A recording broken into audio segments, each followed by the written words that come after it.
Chapter 1. The Boy. The year was 1276.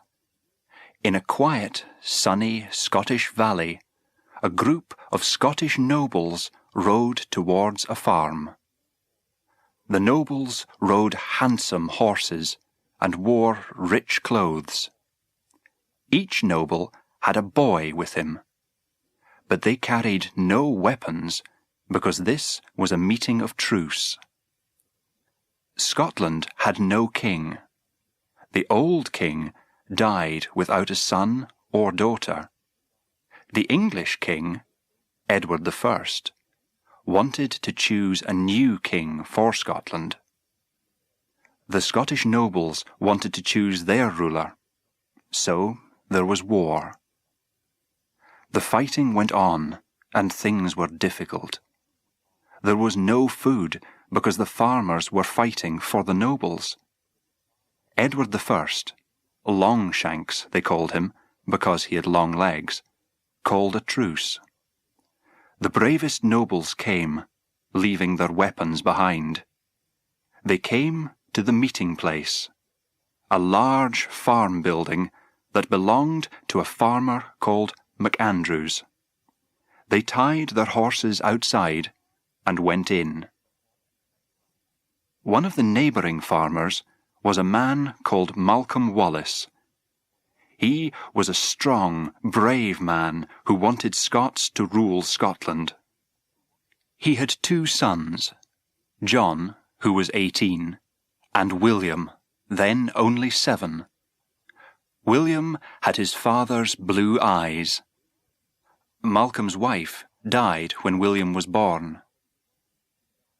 Later that same day, Malcolm and John rode off to the MacAndrews farm, carrying farm tools with them as weapons.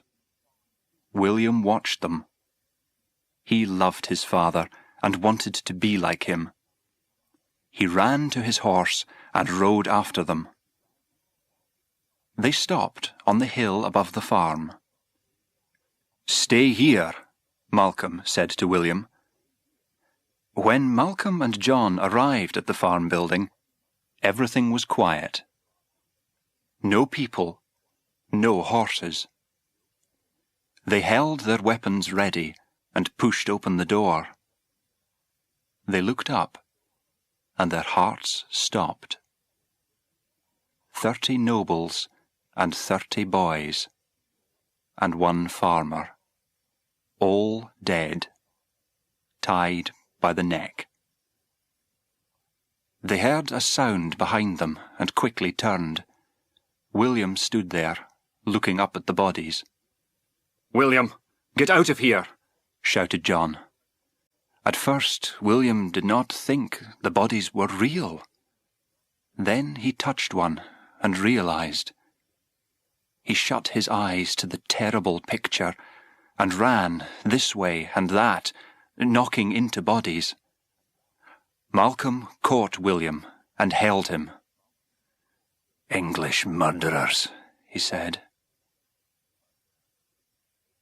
That night, a group of local men met at the Wallace farm.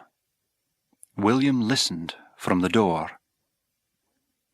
"The nobles who wanted to fight are dead," said Malcolm. "So we have to show the English that we won't lie down and serve them. We're not dogs, but men." They rode off the next day to attack the English. William stayed at home and fought the English in a game with his friend, Hamish. Night came. William watched through a window. His father and brother did not return. But they returned the next morning. Old Campbell, Hamish's father, brought their bodies. "William, come here, my boy," said old Campbell kindly. William looked away and shut his eyes. He looked back, but the bodies of his father and brother were still there. William stood at the graves, and the neighbours looked at the boy. What would happen to him now?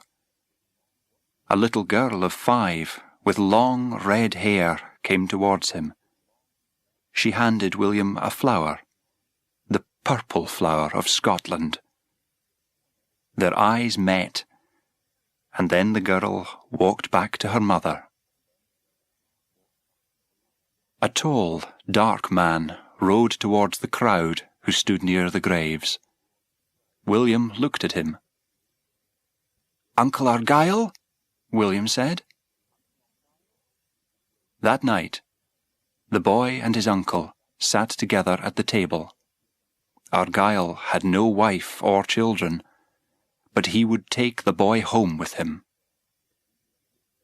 Malcolm's sword lay on the table. William tried to lift it.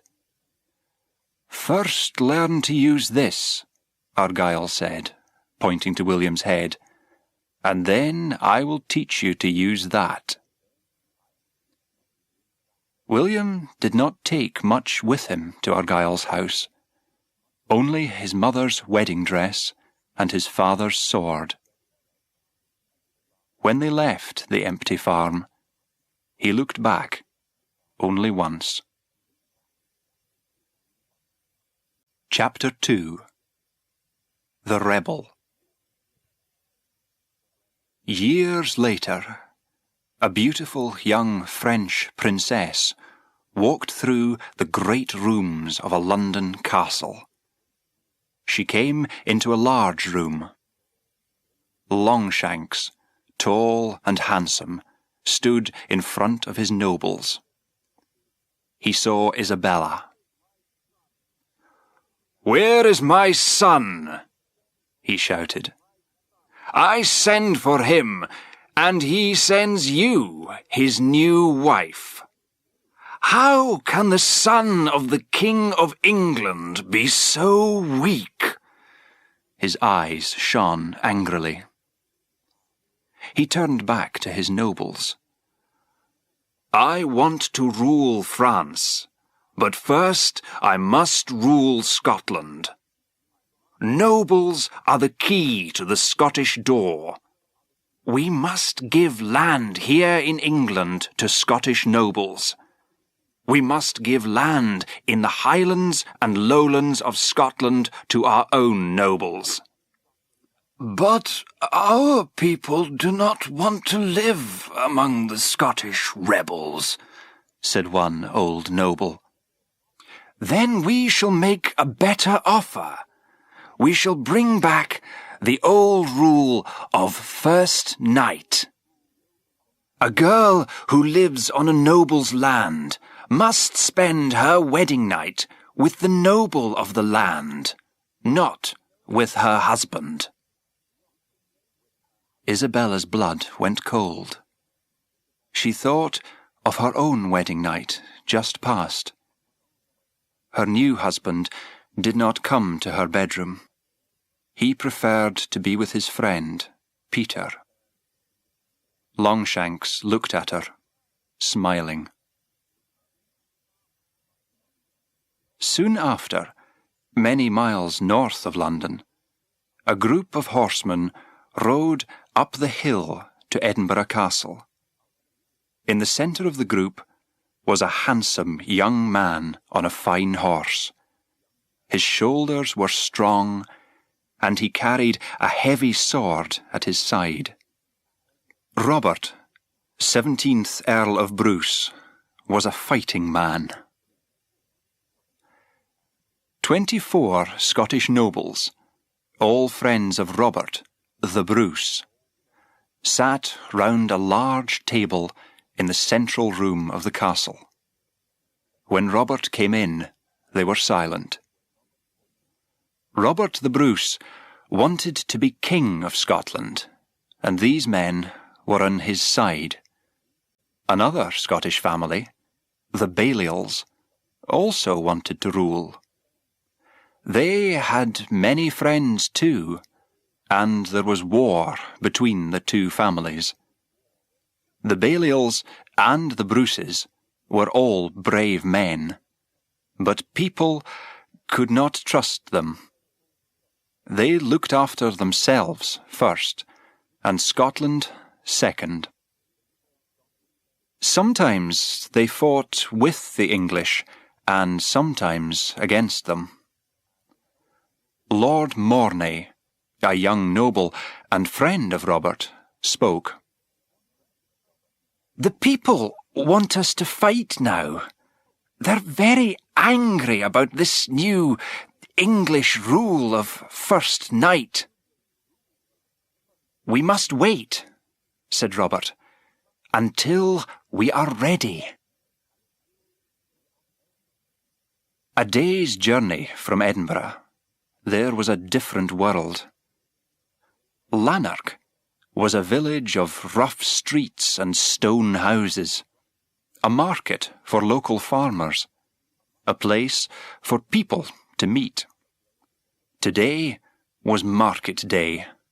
There was music and dancing.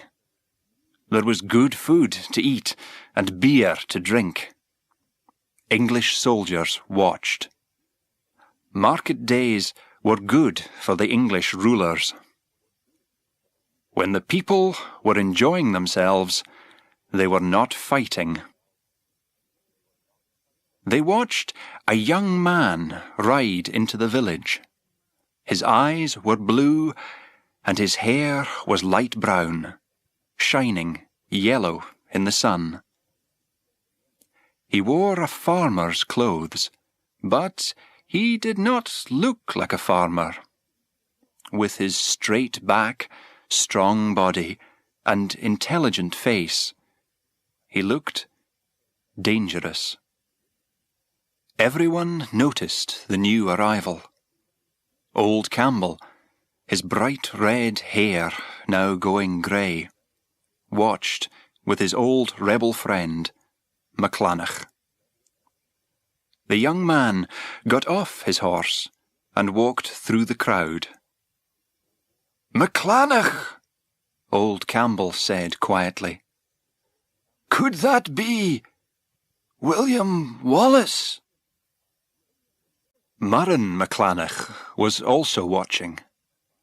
She was now the most beautiful girl in the village, maybe in all of Scotland, with her long red hair.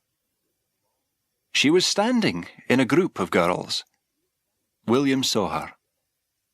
Did he remember her? William started to speak to Murren, but just then his old friend Hamish walked up to him. The two men smiled. "Have you come back to your father's farm?" Hamish asked. "Yes." "Good to see you again," William said. He shook hands with his father's old friends. It began to rain. Everyone ran inside, but not William. He stood and watched the rain. That night, William stood at the door of the farmhouse and remembered his years there with his father and brother. He looked across the valley at the MacLanach house, friendly through the storm. Smoke from the kitchen fire climbing into the sky. The MacLanachs were surprised to hear a knock at the door so late. When MacLanach opened the door, there, outside in the rain, was William Wallace on his horse. "Good evening. Can I speak with your daughter?" he asked. "Murren, would you like to go for a ride on this fine evening?" Before her parents could say no, Murren jumped up behind William, and they disappeared through the trees. They rode up high into the hills. They came to a group of trees. On the other side of the trees, the ground fell away below them. They were looking down on a beautiful lake. They stood together and said nothing. William took Murren home. Before he went, he put something in her hand. Then he jumped on his horse and rode away. Murren and her mother looked at the present. A dried flower. The same flower that 5-year-old Murren gave to William at his father's grave. The next day, William started work on the farmhouse. He climbed up on the roof to mend some holes where the rain came in. McClanaugh rode up and asked William to come to a meeting, a secret meeting.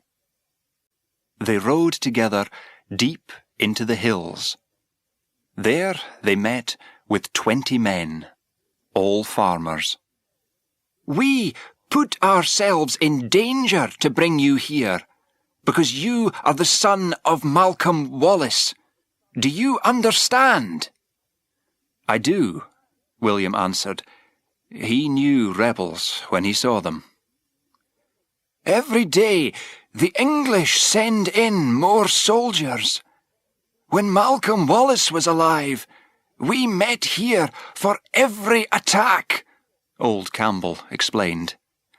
"You have come back, and we ask ourselves, are we still men? Will you be one of us?" "I came home to be a farmer and to have a family," said William. He looked at old Campbell and Hamish and walked away to the horses. On the way home, he stopped and looked at the graves of his father and brother for a long time. William did not see Murren for 2 weeks. Then there was a wedding in the village. Helen McClanaugh, a cousin of Murren, was marrying a local boy, Robbie. Everyone came. There was plenty of food, beautiful wild flowers, and happy music. The new husband and wife and their families and friends came out of the church. The wedding party began. Suddenly, there was the noise of horses. An English noble rode towards them at the head of a group of English soldiers. The villagers went quiet. The nobleman, Lord Bottoms, was about 50, grey-haired and fat, with a red face. "These lands belong to me," he said, "and by the rule of First Knight, I am here to take this young woman to my bed on the night of her wedding." No one moved. "No, by God!" shouted Helen's father. The soldiers were ready for this. In a second, their swords were pointing down at Helen's father and Robbie. The men wanted to fight, but Helen held onto them tightly. "I prefer to spend one night with this man than lose both of you forever," she said. Then one of the soldiers pulled her up onto his horse behind him, and the group rode away. William and Murren went again to the group of trees in the hills that night. They sat together above the lake and thought of Helen on her wedding night. They talked about their love and their hopes. They kissed, long and hard. "I want to marry you," said William, "but no Englishman will take you on our wedding night." They married, secretly, in an old, empty church. Murren gave William a white handkerchief with the flower of Scotland on it. They spent their wedding night under the stars. For the next 6 weeks they met when they could, at night, and sometimes in the day. But they did not show that they were husband and wife. When Murren was having a baby, they would be safe from Lord Bottoms. Then they would explain to their friends about the secret wedding. They were both in Lanark one market day. Their eyes met, but they did not speak. William walked on. Some English soldiers were sitting at a table and drinking quite near. They watched Murren, who was now more beautiful than ever, buying some bread. She was walking past when one of them suddenly caught her wrist and threw her to the ground. "Where are you going, my lovely?" he asked. The other soldiers laughed. He fell on top of her and pulled at her clothes.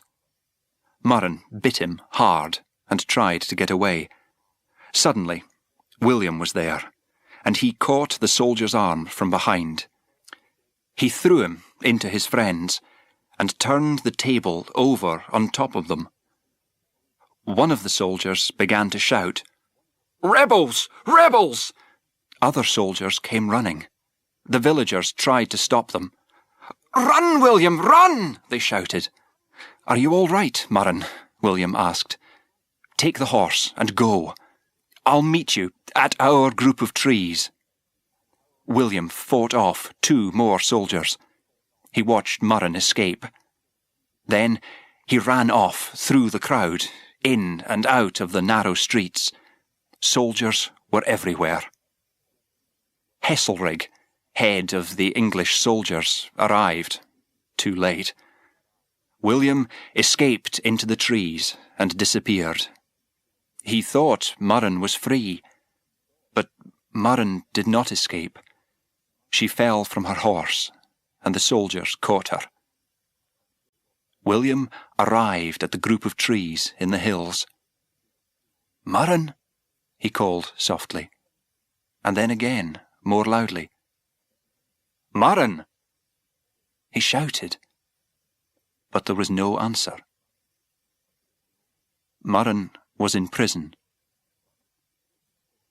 Heselrig looked at her proud eyes. "Why isn't she afraid of me? She's just a girl," he thought to himself. "And who is this man who can fight 6 of my soldiers at the same time and beat them?" he asked.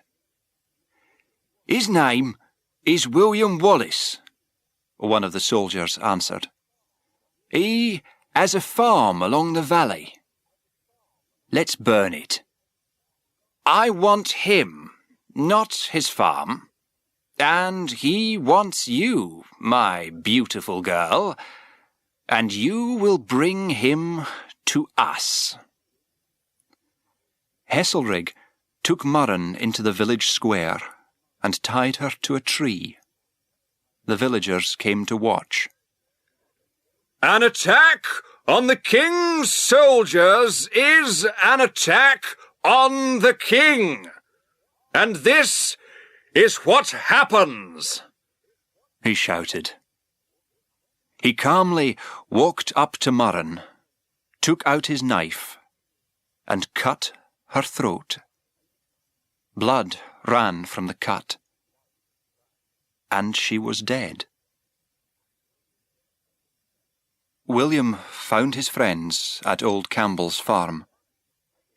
"Have you seen Murren?" he asked them. "She got away. I saw her. I saw her." William searched their faces. Old Campbell told William that Murren was dead. William could see that he was not lying. He went outside. The moon shone on the purple flowers among the grass.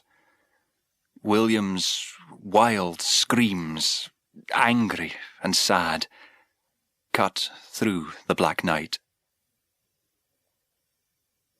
William Wallace jumped on the nearest horse and rode to his farm. He took his father's great sword from its hiding place. The rebels followed. All through the valley, people took up their weapons and ran behind him towards Lanark, where Heselrig and his men were waiting. Wallace rode on. He stopped in front of the line of soldiers just outside the village. He was not afraid. He was ready to kill. The battle was short. No one could stop Wallace and his angry followers. English soldiers lay dead everywhere. Wallace found Heselrig and pulled him out by his hair to the square. His wild eyes looked at the face of Murren's murderer. He took his sword and cut Heselrig's throat in one movement. The people were shouting, "Wallace! Wallace!" But he did not hear them. He looked at Murren's blood on the ground. He looked at the blood of the Englishman on his sword. He knew he would fight as a rebel from this day until he died. Lord Bottoms sat on his horse outside his castle. He was getting his men ready to find the rebels and to kill William Wallace, as an example to the people of Scotland. He gave a soldier a letter to take to the Lord Governor at Stirling Castle. But the soldier did not get past the castle walls. Wallace and his men were waiting outside. Suddenly, there were Scots everywhere. Bottoms tried to shout orders. The rebels pulled him from his fine horse. Wallace tied his hands and threw him onto an old and tired horse. "Go back to England. Tell them that Wallace is a free man of Scotland. Our sons and daughters belong to us, not to the King of England. Tell them Scotland is free." They put Murren in the ground the next day. They cut a flower of Scotland into the stone by her grave. William put the white handkerchief next to his broken heart. Far off in London, Princess Isabella sat in the castle with her friend, Nicolette. She watched Prince Edward playing ball games with his friends in the garden. Nicolette told her news of Scotland and the story of William and Murren. This was the kind of man Isabella would like for a husband. At that moment, Longshanks arrived. "You play games here, boy?" he shouted at his son. "The rebels are attacking our soldiers in Scotland. They have sent Lord Bottoms back to England." He knocked Edward to the ground. "I'm going to France now. I'm leaving Scotland to you. Do you understand?" He pulled Edward up by the throat. "And turn yourself into a man." The king left. Back in Scotland, Robert the Bruce sat with his father. "It's time to fight like William Wallace. All Scotland is with him. This is no time to talk with the English," said the young Robert. "Fighting is not enough. Yes, Wallace is brave, but a dog is brave. You're noble. You are clever and brave. We'll go with these rebels on our lands in Scotland, but we'll stand against them on our lands in the south. Longshanks will do anything to rule Scotland. We will too." William sat near a small fire, thinking. The ground was wet from days of rain, But with the trees above their heads, they were dry enough. Hamish looked into the dark forest round them, his eyes searching for movement. Old Campbell was mending weapons. Guards were standing further away. "What do we do when Longshanks sends all of his northern army against us?" William asked. "That's a good question," answered old Campbell. "They have many horses and new weapons. We have only swords and weapons that we make on our farms." "They'll ride right over us," said Hamish. "So we fight the Highland way," said old Campbell. "Attack and run into the hills. Burn everything on the way." "Then it is our own land and villages that we burn. But could we beat Longshanks's army?" William looked up at the trees and thought, "I want the men to make 100 spears. Each spear will be twice as tall as a man." Before Hamish could ask William any more questions, the guards brought in some new rebels. Men came from all over Scotland every day to fight with William Wallace. But any one of them could be a spy for Longshanks. The new men looked at William Wallace, and their faces shone. William was dirty like the others, and his hair was wet and full of leaves. But they saw the fire inside him. It was that fire that they wanted to follow. Among the new rebels was a handsome young man from Ireland called Stephen. William spoke to them all. "Show us that you can live without food and sleep, and then you can fight for us." 100 English horsemen rode in straight lines across open country. Lord Dolecroft rode in front. They were looking for William Wallace and his rebels. Sometimes they came very close. They found fires still smoking, but they never saw them. Until one day, when they saw Hamish and a group of rebels near some trees. The Scots saw the horsemen and ran like frightened animals. "After them!"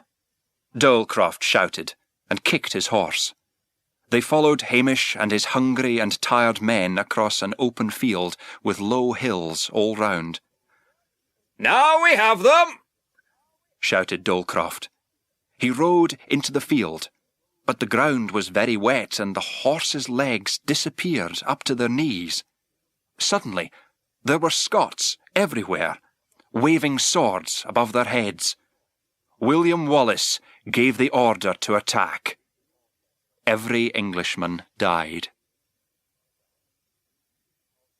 The news of Wallace's win over the English travelled quickly. The rebels hid in an empty farm building.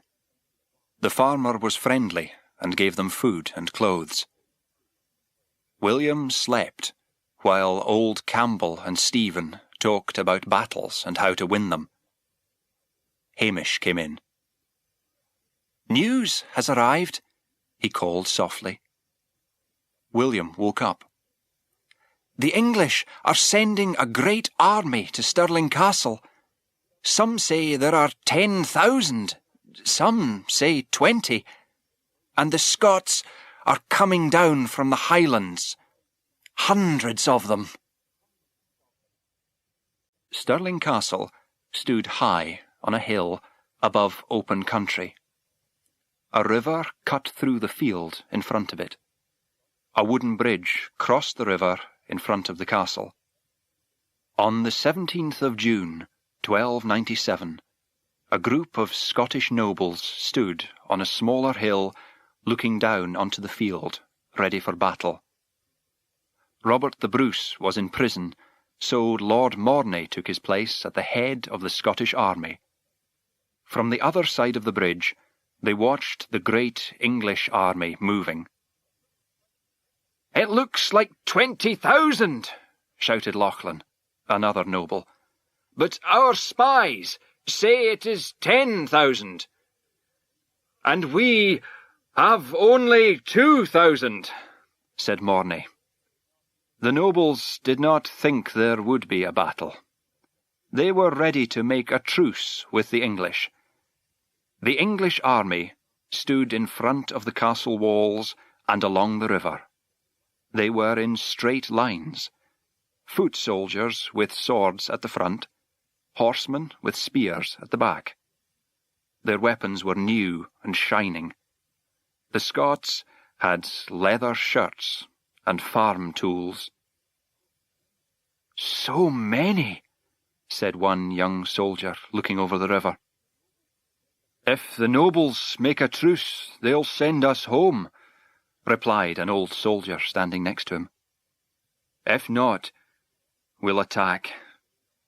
They'll stay on their hill, and we'll die. They'll ride home and call themselves brave." "I don't want to fight so that they can have more land."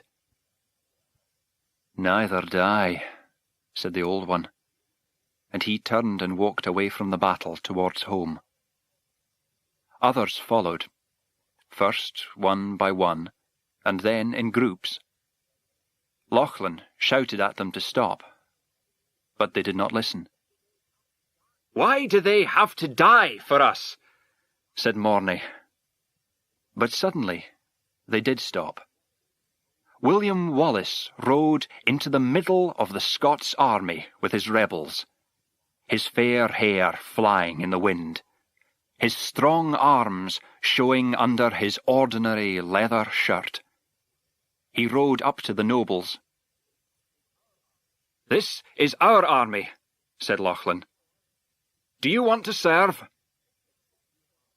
"If this is your army, why are the men leaving? I serve Scotland, not you." He turned his horse to look at the men. "We didn't come to fight for them," shouted the old soldier. And another man called, "Home! The English are too many! We'll all die!" Wallace held up his hand to speak, and the army was silent. "Sons of Scotland," he shouted, "I am William Wallace.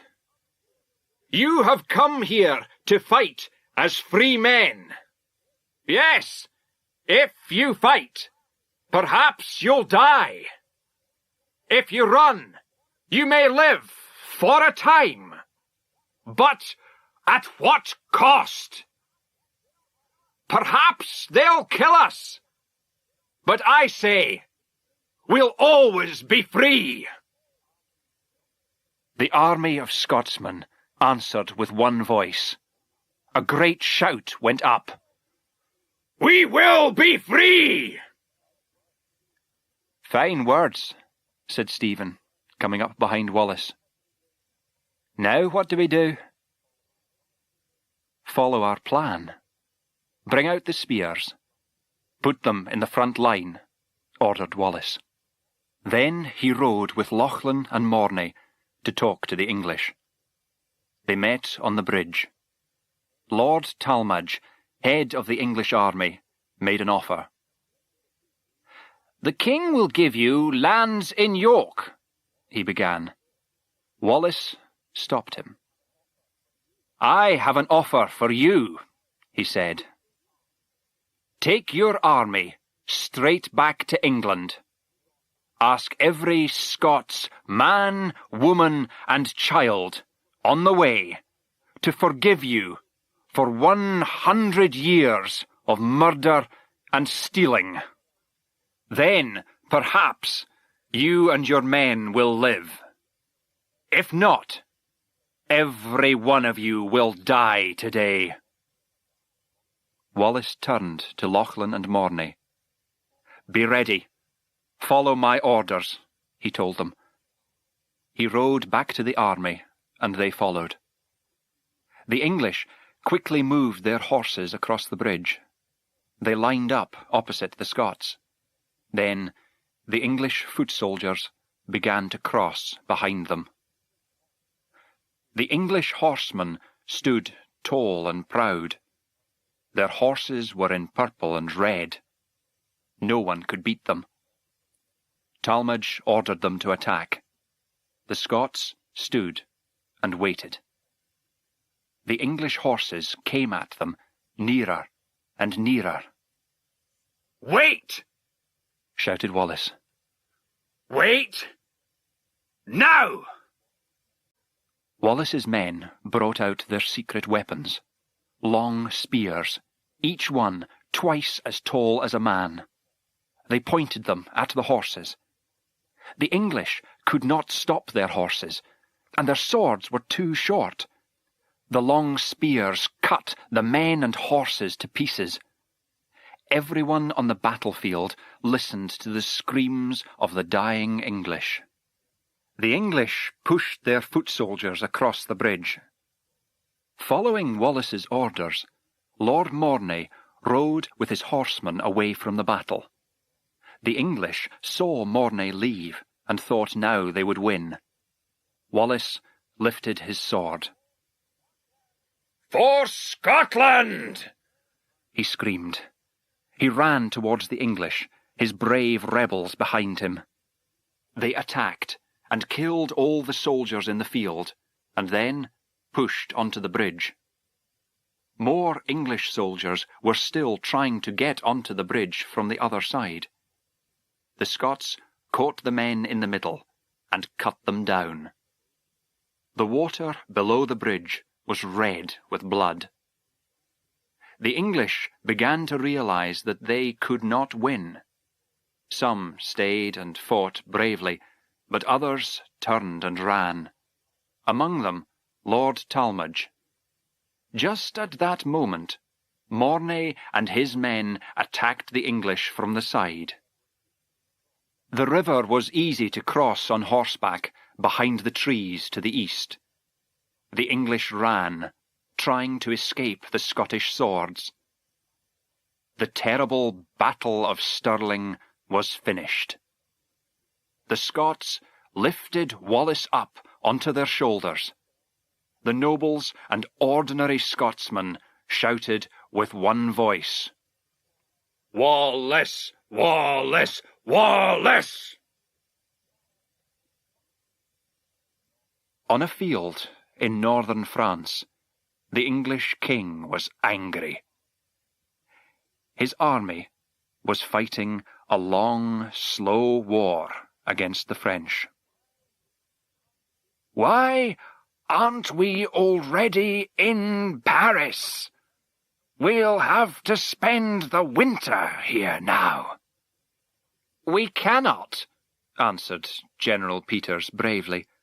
"Half the men will die of cold and hunger." "We'll bring our army from Scotland here in the spring," said Longshanks. But just then a rider arrived. He was tired and dirty. He handed the king a letter. Longshanks read the letter. Suddenly, his face looked old and grey. "We have no army in Scotland," he said quietly. Chapter 3. First Lord of Scotland. After the Battle of Stirling, William Wallace was famous all over Scotland. He rode into Edinburgh and up to the castle, his friends at his side. The people looked at him with wide eyes like children. The nobles, in their fine clothes, did not understand how an ordinary man could win a great battle like that, when the Bruces and Balliols could not. Robert the Bruce was now out of prison, and he stood among the other nobles as William walked into the castle. He could see at once that this Wallace would never serve any other man. A man began to read. "In the name of God, Sir William Wallace, we make you First Lord of Scotland." They gave him a gold ring of office, and the nobles went down on their knees. Maybe William could be First Lord, but he could not be king because he was not a nobleman. William watched as the nobles immediately began to fight among themselves. They wanted to find a king, but still they could not agree. William turned and walked away. "Sir William," one noble cried, "where are you going?" He turned back, his eyes burning with anger. "We have beaten the English, but they'll come back, because you won't stand together." William looked at Robert the Bruce as he spoke. "There's only one side to be on, not the Bruces, not the Balliols, but the side of the Scottish people. We must fight so that the people can be free." "What will you do?" another noble asked. "I'll take the fighting into England and beat the English on their own land," said William. He looked round at the open mouths of the nobles and left the castle. A few weeks later, far away in London, Prince Edward and his friend, Peter, listened, afraid. Doors crashed open and walls shook. Longshanks was back from France. He arrived in Edward's rooms, high up in the castle, and looked at the two young men with cold, black eyes. "What is the news from the north?" he asked, angrily. "Nothing to report, father," said Edward. "What? A bunch of rebels beats our army at Stirling, and you say, 'Nothing to report'?" The king's face burned angrily. "I have ordered more men to serve as soldiers," said Edward. "We'll have a large army by the spring. We know from my cousin, the governor of York, that Wallace is near York now. But the winter is coming. The Scots will have empty stomachs, and they'll be weak. We'll catch this Wallace and tie him up by his neck in front of his rebels." A man came in with a letter. "Give it to me," the prince ordered proudly. He was beginning to feel strong. The feeling did not last. He read the letter, and his face went white. "Wallace has taken York," he said slowly. "Impossible!" shouted Longshanks. The man also carried a bag, which he placed on a table. Edward looked in it and jumped back, shaking. Longshanks opened the bag and took out the bloody head of the governor of York, his own brother's son. He dropped the head back into the bag. "What animal would do this?" said Peter quickly. "We shall stop him if he comes south of York." Longshanks did not answer. He looked at Edward. "Who is this who speaks before I ask him to?" Before Edward could answer, Longshanks took Peter by the throat and threw him out of the window. Peter screamed just before he hit the ground. Edward ran to the window and looked down at Peter's body.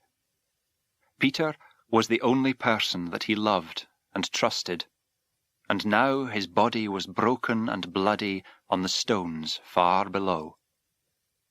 He took a knife from his jacket and ran at his father. Longshanks smiled. At last his son was fighting for himself. His smile disappeared, and he took hold of his son and kicked him until he was almost dead.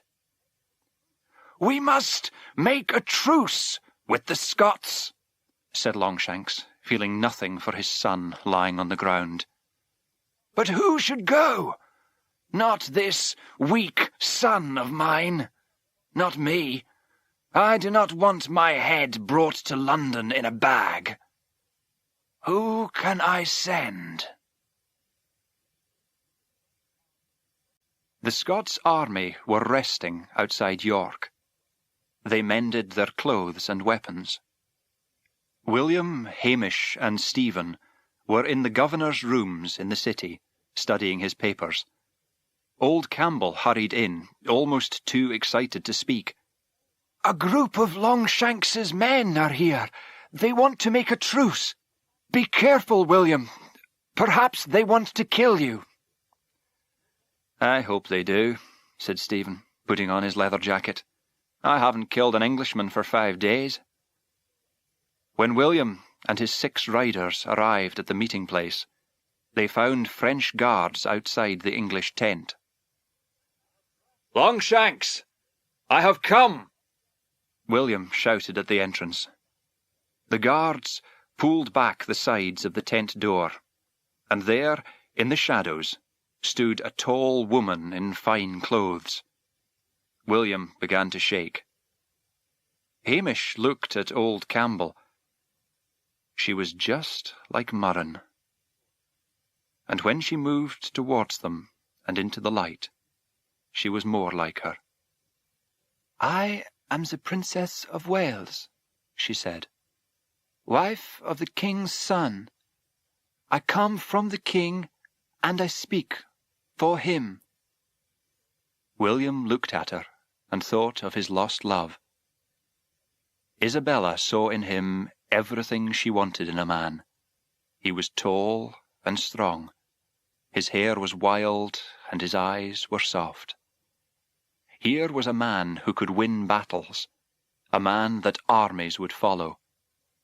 And yet he could ride away from it all, and it would not matter to him. William got off his horse.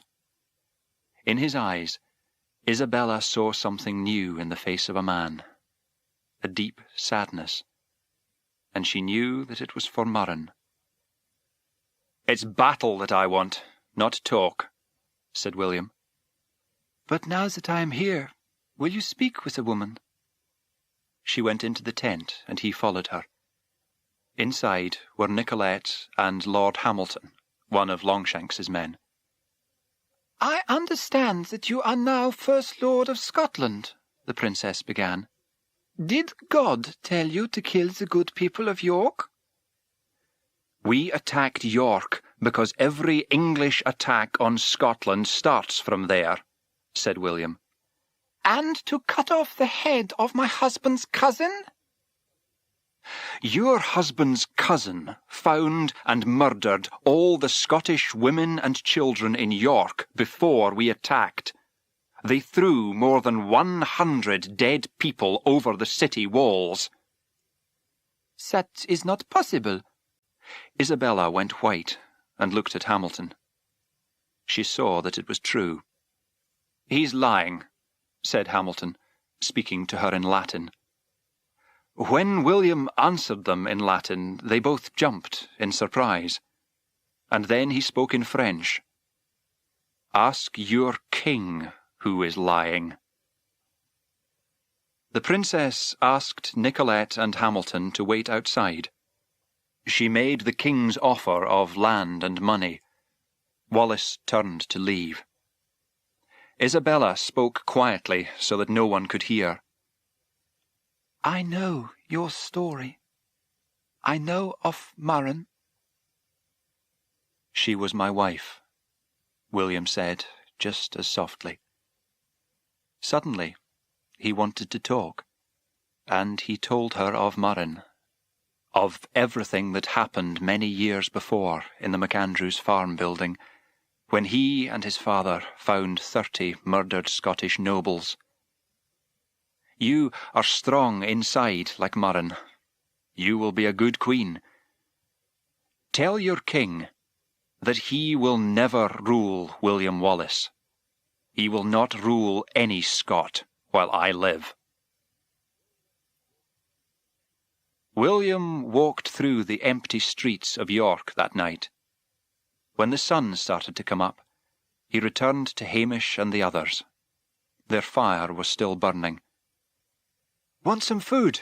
Hamish asked. William shook his head. "No word from Edinburgh?"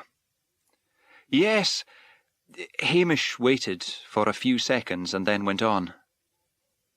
"They're not sending any more men, William." "They know about York, and they won't send more soldiers." William looked at the fire. "If I take this army to London, half the men will die of illness or hunger on the way. We must go back to Scotland. But we have not finished yet." In London, Isabella reported on her meeting with Wallace. She listened to the king talking about his plans.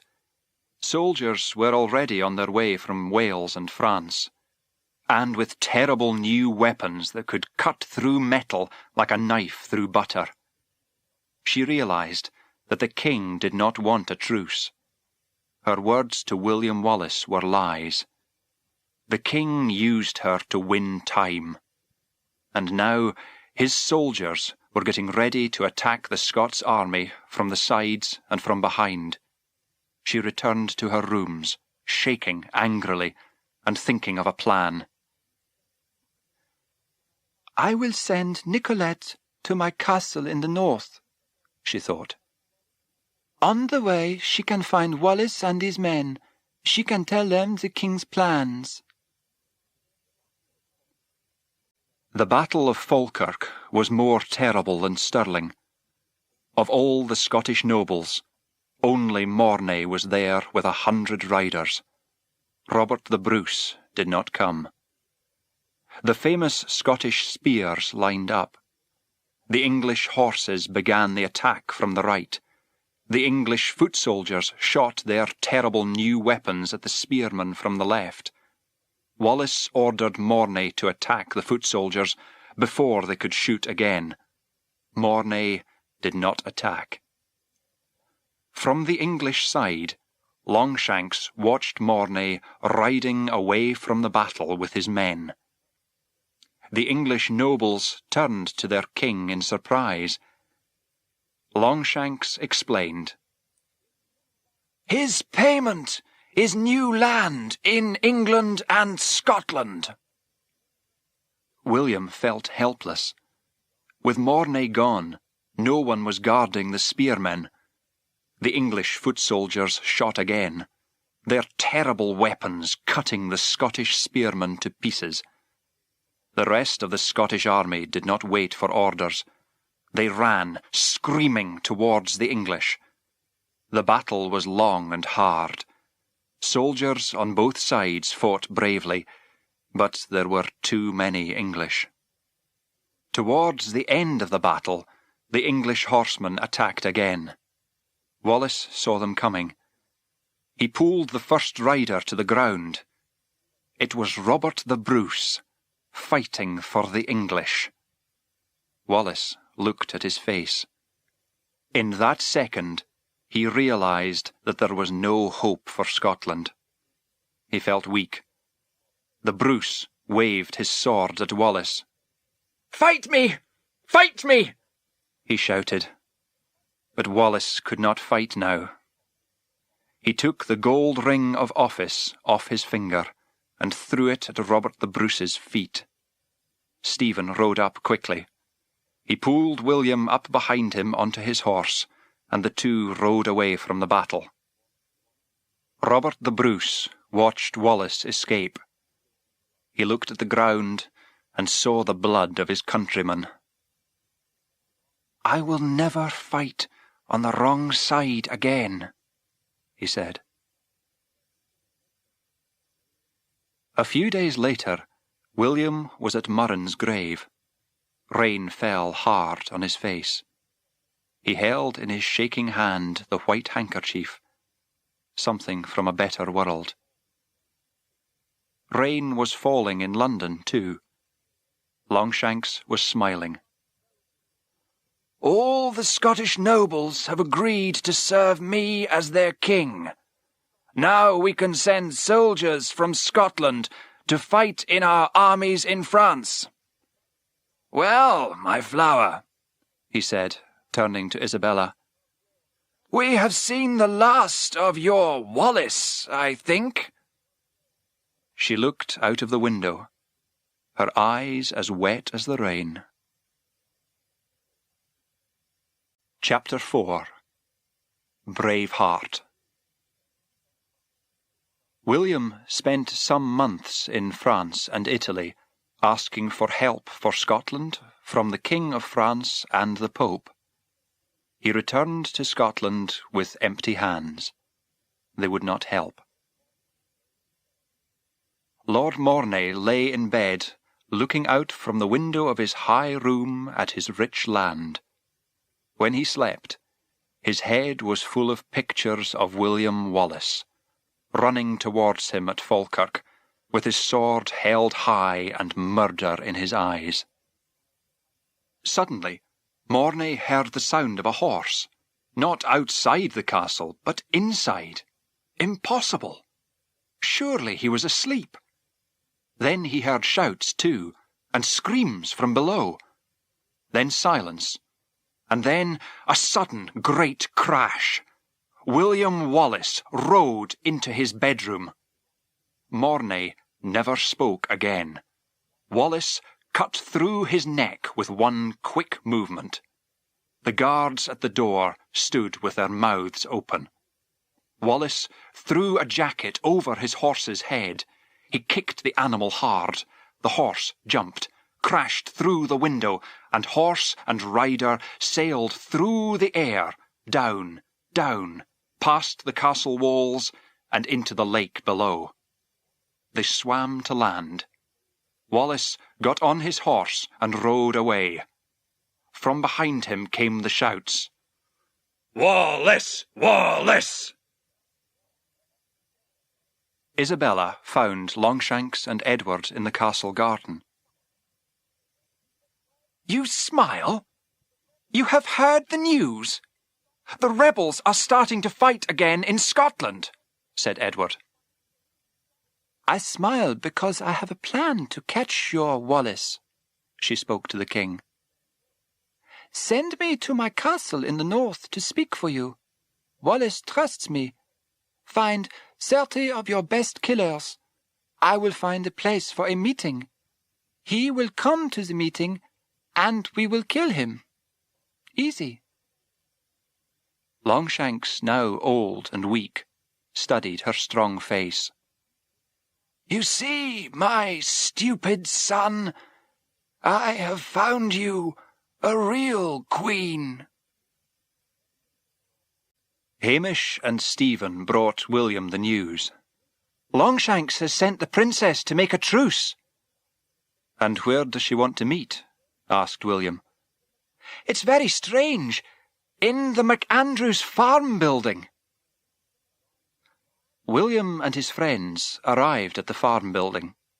Wallace handed his sword to Hamish so that everyone in the building could see. The killers waited inside, their knives ready. Wallace came up to the guards outside the door. Suddenly, he pushed them inside and shut the doors. Rebels ran out of the woods and put great pieces of wood against the building. Then they burned it to the ground. Isabella could see the fire from the walls of her castle. A single rider came up to the castle. She sat and waited. After a while, she heard a small noise outside the window. In one quick movement, William pulled himself through the narrow window and into the room. I understood at once, he said. The MacAndrews farm. You remembered the story I told you of when I was a boy.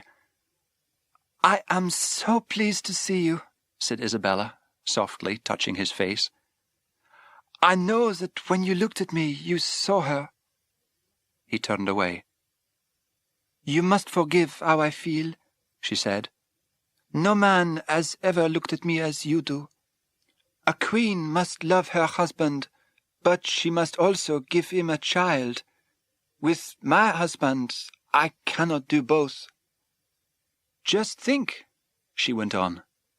Maybe you'll never be King of Scotland, but perhaps one day your blood will run through the King of England. I cannot love you because of Longshanks, he said. No, but you can love me just because I love you. Early the next morning, Wallace quietly said goodbye to Isabella. He quickly found his rebel friends, Hamish and Stephen. They saw he was full of fire again. The three of them began attacking English soldiers where they could find them. For 2 days they did not rest. The Scottish nobles now wanted a meeting with Wallace. They said that they wanted to serve him and not Longshanks. Why do you trust them? Asked Hamish, shaking his head. You know they will give you to Longshanks. You're probably right, but we can't win without them, Hamish. Standing together is the only hope for our people. I don't want to die!